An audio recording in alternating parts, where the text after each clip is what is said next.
আজকে জামাই ষষ্ঠী আর সকাল সকাল এখানে আছে চিকেন, এটা হচ্ছে কাতলা মাছ বড় বড় সাইজের, আর এটা হচ্ছে সোস স্টপার গলদা চিংড়ি, এখনও খাসির মাংস আর ইলিশ মাছ আসবে। তো আজকে সব হবে, চিকেন হবে, কাতলা মাছ হবে, গলদা চিংড়ির মালাইকারি হবে, দই কাতলা হবে এটা দিয়ে আর কি, আর খাসির মাংস হবে, তার সাথে ইলিশ মাছ।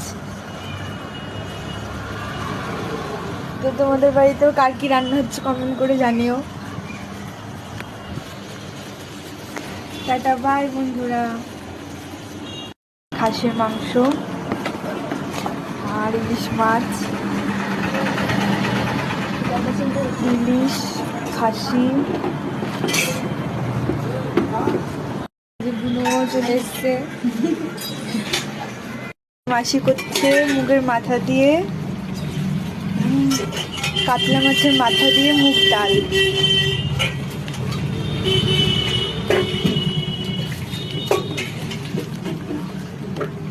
এই যে চিকেন, এখানে এক প্যাটি কষা মাংস, এই মাংসটা দিয়ে সকালে ভাত খাওয়া হবে, আর সাথে আমের চাটনি হয়ে গেছে।